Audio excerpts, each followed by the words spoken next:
Good afternoon. I'm Jason Pack. I'm a special agent and public affairs officer with the FBI Knoxville Field Office assigned to the Nashville incident. Behind me we have the heads of agencies responsible for the work you've seen going on these past 48 hours. Speaking today will be Donald Cochran, United States Attorney for the Middle District of Tennessee, David Roush, Director of the Tennessee Bureau of Investigation, Doug Korneski, Special Agent in charge of the FBI's Memphis Field Office, Mickey French, Special Agent in charge of the Bureau of Alcohol, Tobacco, Firearms, and Explosives Nashville Division, and John Drake, Chief of Police, Metro Nashville Police. At this time, I'll turn it over to United States Attorney Cochran. Thanks, Jason, and thanks for being here. On behalf of the investigative team, I wanted to give you a major update in a development that we've come to in this case, and that is, based on the evidence that we've gathered at this point, we've come to the conclusion that an individual named Anthony Warner is the bomber, that he was present when the bomb went off, and that he perished in the bombing. We base this conclusion on forensic evidence, including DNA evidence that you'll hear about, as well as evidence that was gathered at the scene of the bombing. Because this was a collaborative effort, what I want to do is turn the microphone over to each of the agency folks here. They're going to talk about their agency's role in the investigation and how the evidence that they gathered and how the tests that they conducted led us to this conclusion. So let me start out by introducing Tennessee Bureau of Investigation Director David Roush.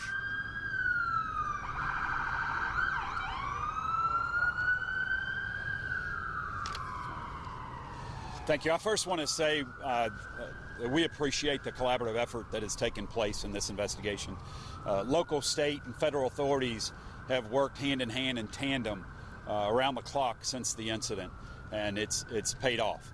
TBI agents, analysts, and scientists have been assisting in this investigation from the start, gathering data, checking leads, coordinating interviews, and processing critical evidence in coordination with the FBI and the ATF. Overnight, TBI forensic scientists processed evidence from the crime scene for DNA testing.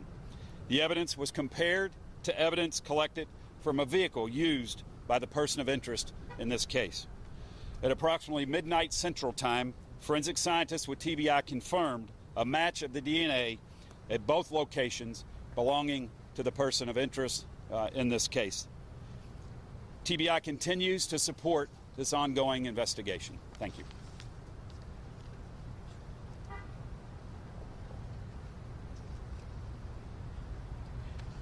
Good afternoon. Again, my name is Doug Korneski, Special Agent in charge of the Memphis Field Office, responsible, which also covers Nashville. I want to take a moment to update you on the intensive efforts of our investigative team. Today, as Director Roush mentioned, the Tennessee Bureau of Investigation, as well as the FBI laboratory in Quantico, Virginia, completed their DNA testing of a sample of human remains recovered at the scene. Those results were consistent with the suspect identified by U.S. Attorney Cochran. We're still following leads, but right now there is no indication that any other persons were involved. We've reviewed hours of security video surrounding the recreational vehicle, as well as we saw no other people involved or around that vehicle. Again, this information is what we know after just a few days of investigative efforts. Crucial tips from the public, corroborated by other investigative activity by our team, initially identified a likely suspect. Some expert work by the Tennessee Highway Patrol subsequently uncovered a vehicle identification number from the remains of the suspect's RV that were positively matched to a vehicle registered to that individual. We continue to ask that those who may have known the suspect or encountered him contact our team at the 1-800-CALL-FBI phone number. These pieces of information will help us understand the suspect's motives. These answers won't come quickly and will still require a lot of our team's effort.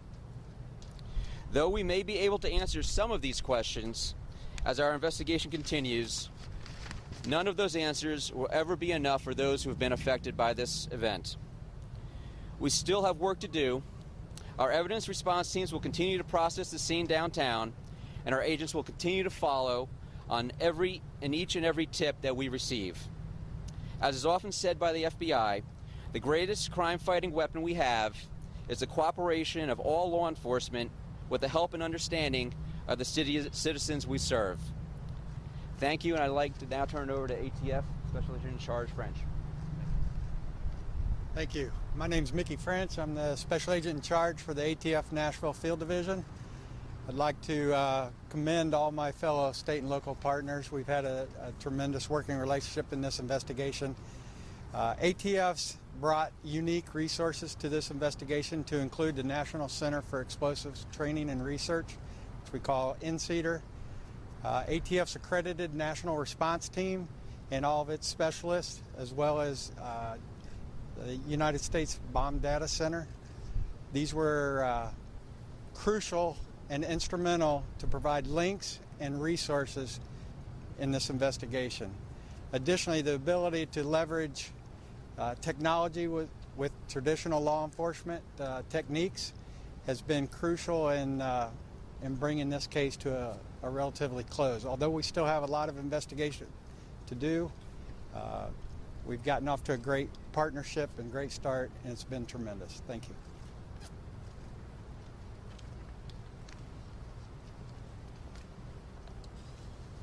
I cannot truly describe all the hard work that has gone into this investigation since Friday's explosion. We've had hundreds of ATF, FBI, THP, and TBI partner with us in this investigation. And we can tell you that Anthony Warner is the man believed to be responsible for this horrible crime. There is no indication presently that anyone else was involved in this crime. As I've said earlier and several times before, Nashville is considered safe. There are no known threats against this city.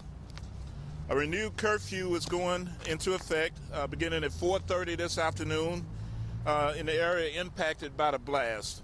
It'll be James Robinson Parkway, the 4th Avenue, the Broadway, and the Cumberland River. At noon tomorrow, the curfew will be in place, narrowed into an impacted area around Union, 4th Avenue North, Broadway, and the Cumberland River. The footprint will get smaller as processing of the blast scene continues by the FBI and the ATF. Thank you.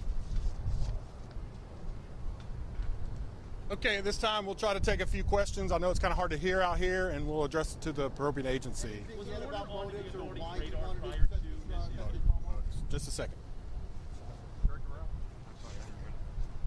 I didn't hear the question. Anything on motive or why he wanted to set off this bomb? That's still all early in the investigation right now. On authorities' radar prior to this incident?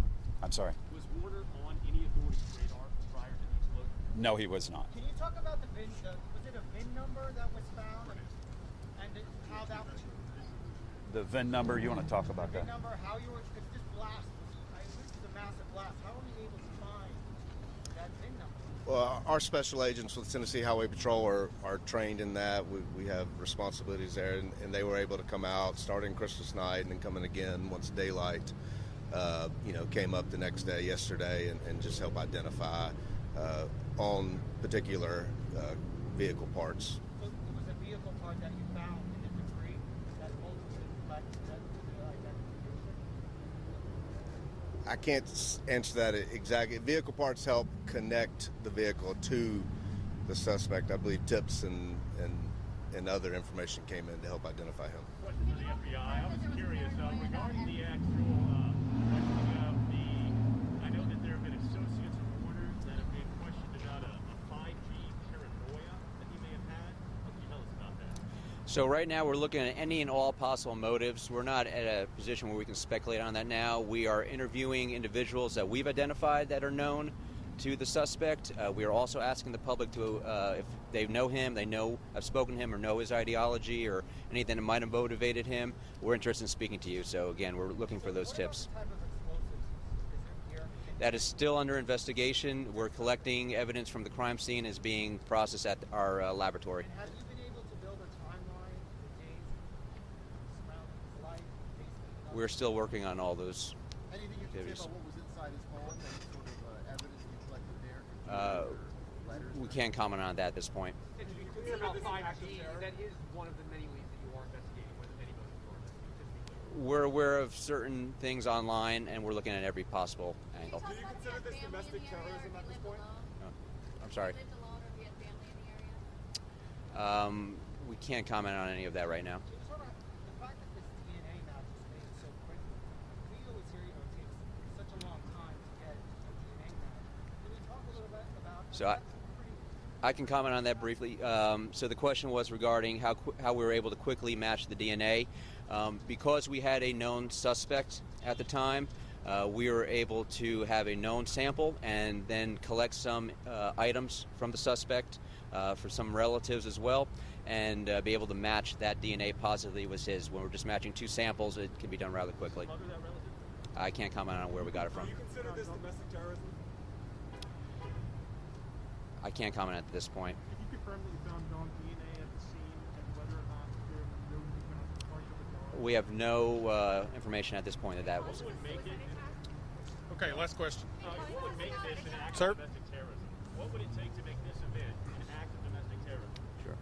When we assess an event for domestic terrorism nexus, it has to be tied to an ideology. It's the use of force or violence in the furtherance of a political, social ideology or event. We haven't tied to that yet.